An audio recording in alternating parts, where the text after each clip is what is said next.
everyone, welcome back to the channel. I'm Abang, and today we're diving into something super exciting, 52 essential English words for Christians. You know, in this digital age, we're bombarded with messages from all over the world on platforms like Instagram, Facebook, and YouTube. And sometimes, these messages are only in English, right? So, I want to help my fellow Christians understand these messages without any fear or confusion. That sounds really interesting. So, why is it important for Christians to know these specific words? I mean, are they super common or something? Great question. These words are foundational to understanding Christian teachings and messages. For instance, when you hear the word Abba, it means father in Aramaic, and it's a term of endearment. It's like calling your dad Dad or Papa. It creates this intimate connection, you know? Oh, wow. That's really sweet.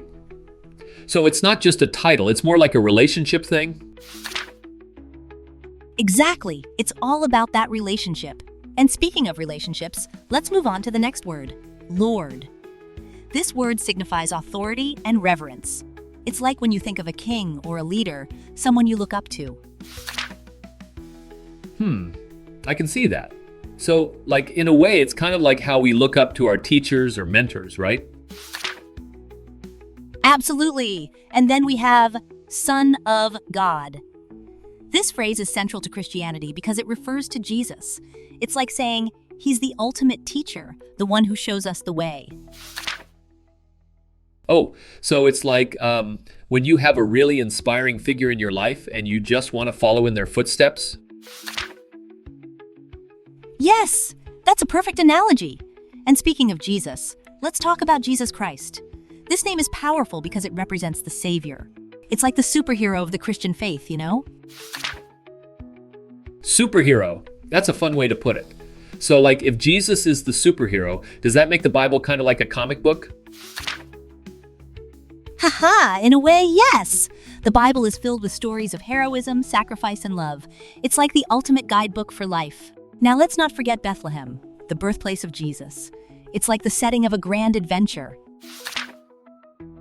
Oh, wow. So, is Bethlehem a real place? I mean, I've heard of it, but I didn't know it was so significant. Yes, it's a real place in modern-day Palestine. It's fascinating how history and faith intertwine. Now, moving on to cross. The cross symbolizes sacrifice and redemption. It's like the ultimate act of love, where Jesus gave his life for humanity. That's really deep. So, it's like when someone goes out of their way to help you, even if it costs them something? Exactly. It's about selflessness. And then we have resurrection. This word signifies hope and new beginnings. It's like when a flower blooms after a long winter. Oh, I love that analogy. So it's like when you go through tough times and then you come out stronger on the other side? Yes, that's the essence of resurrection. Now, let's talk about the Holy Spirit. This is the presence of God in our lives, guiding and comforting us. It's like having an inner compass that helps you navigate through life. Wow, that's really cool. So, it's like having a personal coach or mentor in your head? Exactly, and that brings us to Christianity. It's the faith that centers around the teachings of Jesus. It's like being part of a global family that shares love and compassion. A global family? That's such a beautiful way to put it. So, what about the word Bible? Is that like the instruction manual for this family? Yes. The Bible is often referred to as the instruction manual for life. It's filled with wisdom and guidance. And then we have Old Testament and New Testament. They're like two chapters in a grand story. Oh, so it's like a sequel. I love sequels. They always have more depth and character development. Exactly. And speaking of characters, let's talk about pastor and priest. These are the leaders in the Christian community, guiding and nurturing the flock. So they're like the coaches of the team, helping everyone play their best? Yes, that's a great analogy. And then we have church, which is the gathering place for worship and community. It's like the home base for all the action. Oh, I get it. So, it's like the clubhouse where everyone comes together to share stories and support each other. Exactly! And let's not forget, volunteer. This word embodies the spirit of giving and serving others. It's like being part of a mission to make the world a better place. Wow, that's so inspiring. So it's like when you help out at a local charity or something? Yes! And that leads us to monotheism, which is the belief in one God. It's like having a single guiding star in the vast universe. Oh, I love that. So it's like when you have one main goal in life that you focus on. Exactly. And then we have hymn, which is a song of praise. It's like the soundtrack of worship, lifting our spirits. Oh, so it's like the playlist for a party, but a spiritual one? Yes. And then we have unleavened bread, which is significant during Passover. It's like a reminder of simplicity and humility. That's interesting. So it's like when you go on a detox and cut out all the junk food?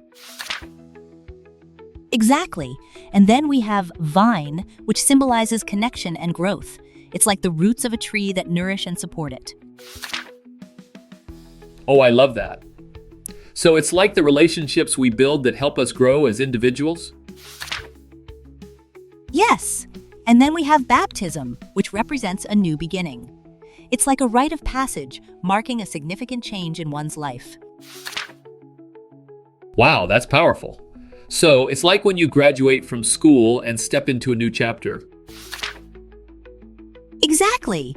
And then we have Christmas, which celebrates the birth of Jesus. It's like a joyful festival filled with love and giving. Oh, and what about Santa Claus? Is he like part of the Christmas story too? Haha, yes! Santa Claus is a fun cultural addition to the holiday, representing generosity and joy. And then we have Christmas Eve, which is the night before the big celebration. Oh, so it's like the anticipation before a big event like New Year's Eve? Exactly. And then we have Easter, which celebrates the resurrection of Jesus. It's like the ultimate victory over darkness. Wow, that's so uplifting.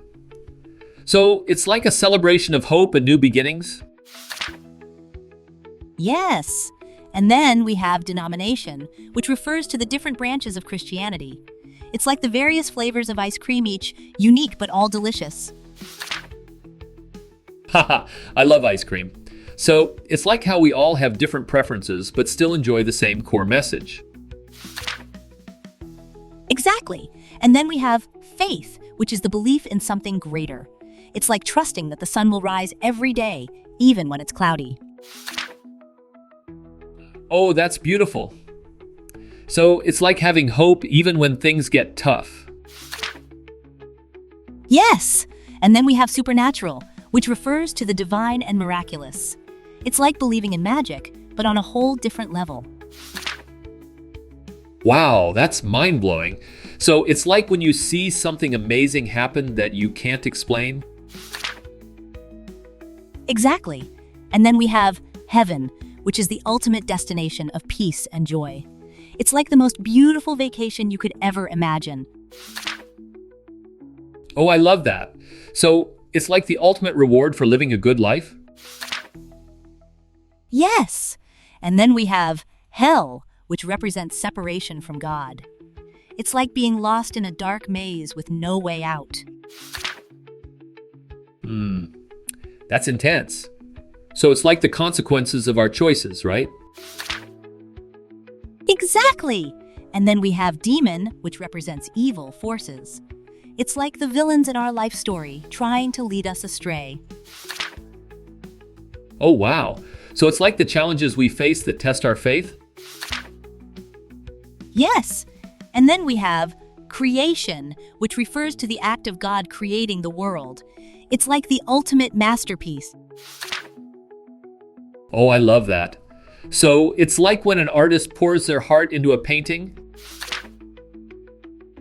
Exactly. And then we have connection, which is all about relationships. It's like the threads that weave us together as a community. That's so true. So it's like how we all need each other to thrive. Yes. And then we have love, which is the core of Christianity. It's like the glue that holds everything together. Oh, that's beautiful. So it's like the most powerful force in the universe? Exactly. And then we have forgiveness, which is about letting go of grudges. It's like freeing yourself from a heavy burden. Wow, that's so liberating. So it's like when you finally make peace with someone after a fight? Yes. And then we have sin, which refers to actions that go against God's will. It's like stepping off the path and getting lost in the woods. That's a good analogy. So it's like when you make a mistake and have to find your way back. Exactly. And then we have temptation, which is the lure to stray from the right path. It's like the siren's call in a story, trying to lead you astray. Oh, wow. That's so vivid. So it's like when you're trying to eat healthy, but the smell of pizza is just too tempting? Yes, and then we have grace, which is the unmerited favor of God. It's like receiving a gift you didn't earn. Oh, that's so generous. So it's like when someone helps you out of the kindness of their heart? Exactly. And then we have blessing, which refers to God's favor.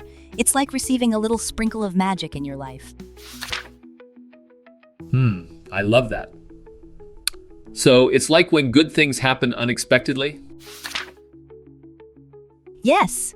And then we have peace, which is the absence of conflict. It's like finding calm in the storm. Oh, that's so soothing. So it's like when you finally relax after a long day? Exactly. And then we have abundance, which refers to having more than enough. It's like a cornucopia overflowing with blessings. Wow, that's so rich. So it's like when you have plenty to share with others? Yes. And then we have joy, which is the deep-seated happiness that comes from within. It's like the sunshine breaking through the clouds. Oh, I love that. So it's like that feeling you get when you're surrounded by loved ones? Exactly. And then we have gift, which refers to the blessings we receive. It's like unwrapping a present on your birthday. That's exciting. So it's like the surprises life throws at you? Yes.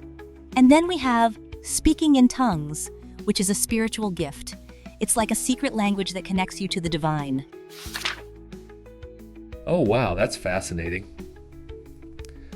So it's like having a special way to communicate with God? Exactly. And then we have follow, which is about discipleship. It's like choosing to walk in someone's footsteps. That's a good point. So it's like when you admire someone and want to learn from them. Yes. And then we have worship, which is the act of showing reverence to God. It's like giving your heart in gratitude. Oh, that's beautiful. So it's like when you express your appreciation for someone special? Exactly. And finally, we have praise, which is the expression of admiration. It's like cheering for your favorite team. Wow, that's so uplifting. So it's like celebrating the good in life? Yes. And that wraps up our list of 52 essential English words for Christians. Have you learned them? If not, remember to download the free PDF for review. If this video helped you, please give it a thumbs up and subscribe to my channel. See you in the next video. Goodbye.